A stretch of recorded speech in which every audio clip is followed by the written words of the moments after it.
if you're going to be in a play, it has to be part of your profession. It's like, I mean, when you go to a dental office and have your teeth fixed, you assume that the guy's a dentist, that he's been to school and studied all this stuff. Well, at least you hope he did.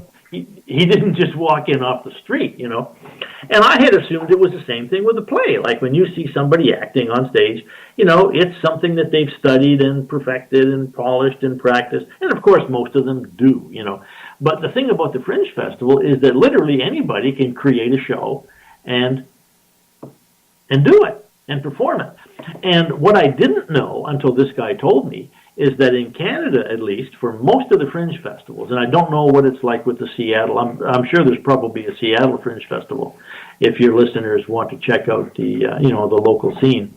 But the way it works with some of them is it's just a lottery. You apply, they pull your name out of a hat, and if they pick your name, you're in. You don't have to qualify. You don't have to have any pedigree. You don't have to have degrees or training or education as an actor. A lot of people do, but you don't have to. If they pick your name, you're in. And that's what happened to me. So until this guy told me that you can apply to the Fringe Festival, and if you get your name picked, then you can do it, I had no idea that was possible to do it. So now my mind is just buzzing. As a matter of fact, I spent a couple hours on the internet today looking around England to see how many Fringe Festivals there are in the UK that I could theoretically apply for and go to Europe, go to England next year and do my play in England. And there's something like 1,200 Fringe Festivals in the UK next year. Well, you better do it next year because maybe the year after it could be froze over. Well, that's right. Good. The glaciers are going to come back and we're all going to be frozen to death. Yeah. That's right. So, yeah, that's the story of my play. And so to answer your question, when I first applied, and I was waiting to hear whether my name was picked, I had 1 or 2 minutes there where I felt fear, like, ooh, what happens if I get chosen? What am I going to do, But literally it lasted a couple of minutes. And then after that, it was totally excitement. I just thought, man, this is a great opportunity for me, And I just kept telling myself, if I blow it, who cares? It's still going to be a great, fun experience. But I didn't blow it. I did I think I did a pretty reasonable job. Wasn't the best play, Wasn't the worst one either, I don't think. So it was great. All in all, it was a great success for me. How long a play was it? 60 minutes. Oh, wow. You were doing like a Mark Twain, getting up front of the audience and doing it. Exactly. And so like I say, I started writing this thing in the 1st of March, roughly. And I had this vague idea in my head that I was going to be writing about this dream I had and the events that ensued, all the research that I did on it, figuring out how it's possible to know the future in advance and that sort of thing. And so the first couple of drafts, I think the first draft I wrote was about 3 hours long. And most of it I had to throw out, I didn't actually throw it out. I may still use it at some point because it's on my computer. But I had to whittle it down. So I eventually whittled it down to about 55 or 60 minutes.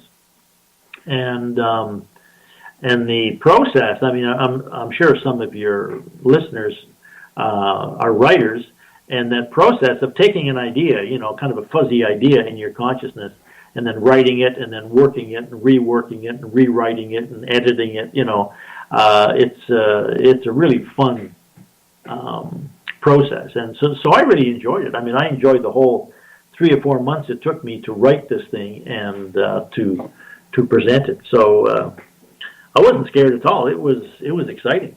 All this from out of body time experience when you were 10 years old. That's right.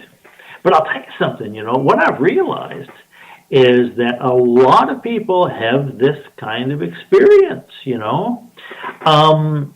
Now, certain people that kind of make a profession out of creating their dreams are people like, movie makers and playwrights and inventors, but also athletes.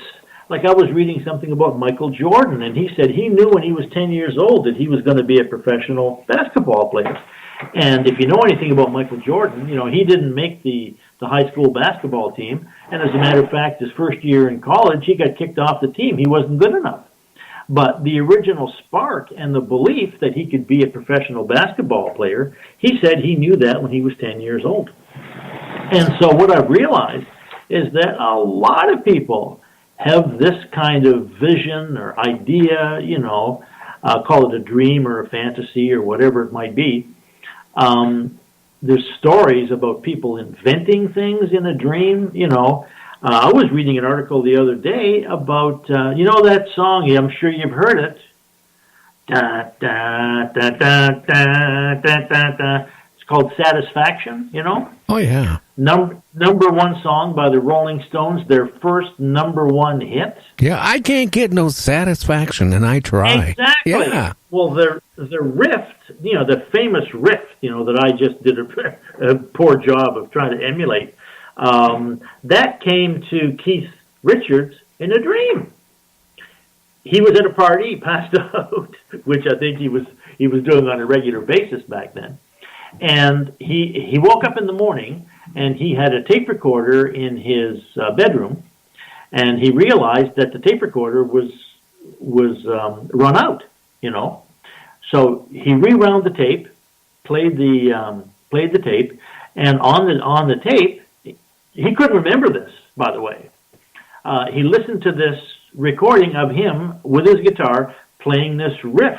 He had dreamed this riff while he was asleep. Woke up during the night, picked up his guitar, which was by his bed, turned on his tape recorder, and recorded this thing, went back to sleep, and totally forgot about it.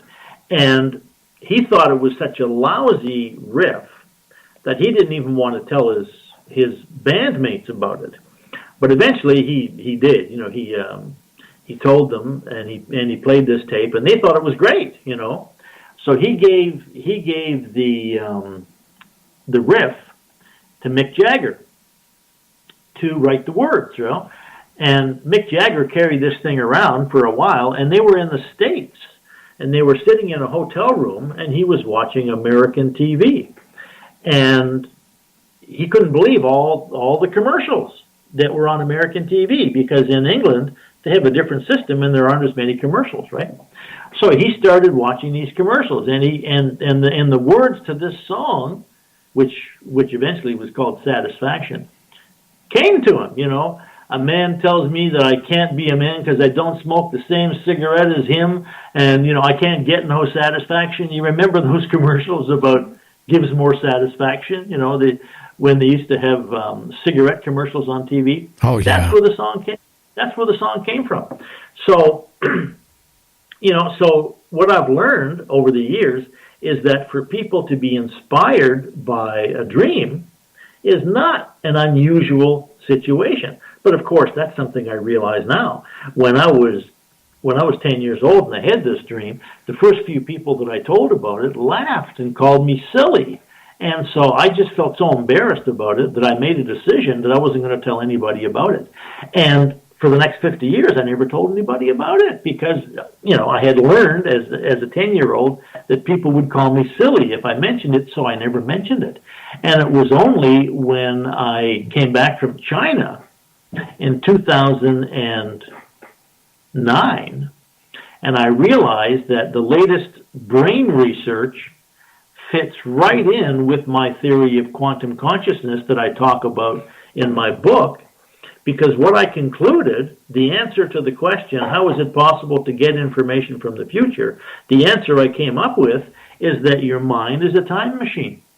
That what we call thinking is like a cosmic phone call that you make, and one end of it is in the present, that's where you are. The other end of it is in the past or in the future. So if it's in the past, we call it a memory. If I ask you what you did last week, or what you talked about with your son. You said you had a conversation with your son a few days ago. When I ask you to remember that conversation, there's a part of your mind that goes back in time and reviews that conversation, right? If I ask you what you're going to do for, next week, what are you going to have on your show next week, your mind goes into the future, and again, you get information from that possible future, and you can call that a dream or a plan or an intention. There's all different kinds of words that we use for it. But basically, what I concluded in 1980 is that your mind is a time machine, that when you are remembering something, you are gathering information from some area in the past. And when you're planning something, when you're planning a goal, when you're planning a holiday, when you're planning to go and buy your groceries, it's exactly the same process. There's a part of your mind that travels into the future, experiences the future as a sort of a fantasy, and communicates with you in terms of ideas and possibilities and images, perhaps. And this is what we call goal setting or imagining. This is what happened to Michael Jordan. This is what happened to Tiger Woods when his father told him, when you grow up, you're going to be the number one golfer in the world. He planted that idea in his mind. So successful people, lots of times, as a matter of fact, it might be exclusively the case, 100% of the time, that people that we call successful are people that use this time travel ability in their mind to create their dreams and their goals. And what I didn't realize until 2010 when I came back from China is that in the early 2000s, 15 years ago or so, scientists working at Harvard University using something called a functional MRI concluded the same thing. They said whatever memory is, because they were doing research on memory, they were trying to figure out how memory works, right? And what they realized was memory works in the future and in the past. So everybody experiences this every day. The term we use for it is daydreaming. That's what I was just going to say. I mean, we wouldn't have airplanes. We wouldn't have all this stuff if people didn't daydream, like the Wright brothers and all that stuff. I mean, Exactly. Or the blimps and all that stuff that were created back in the, before the 1900s, the big balloons and stuff like that. It was people daydreaming. They wanted to fly, and then they started daydreaming how to do it, and that's how the stuff comes about. I mean, even when I like you. When I was about the same age as you being 10 years old, I had a big mouth. And, Really? I can't believe that. Well, a lot of people do now. But, my dad, first thing he did when I was probably about 10 years old, he came home with a old CB radio. Even back then, it was probably made back in the late 50s, and he said, here's a CB radio. I'll put an antenna out tomorrow, and you can talk to people. That got me into amateur radio. And then when I was in amateur radio, I said to myself, you know what? And this is when I was 12 years old. I said to myself, I want to play music on the radio. And then I saw myself at 12 years old, working in a radio station. Well, guess what? In 1976, I got my first gig behind a microphone. There you go. So this proves my point, right? It's the most natural thing in the world. It's what we do every day. We have 50,000 thoughts a day, the psychologists tell us, And so every time, literally, that we think about what we want to do in terms of, going to the store, buying groceries, or planning a trip, or driving to work, planning a vacation, we're using this mental time travel ability. But we don't recognize it because we call it, thinking, right? Or we call it daydreaming. Now, there's a difference between daydreaming and planning, right? And the difference is the intensity of it. I mean, if you have a thought that says, oh, I'd love to do this, but you just say, well, that's crazy, that's impossible for me, which I did for years with this play. I said, yeah, a one-man play. How could I ever do that, But then when I found out it was possible, I was able to do it. But so to go from, oh, that's just a crazy idea, to having a plan, thinking about it, being inspired by it, like you with your radio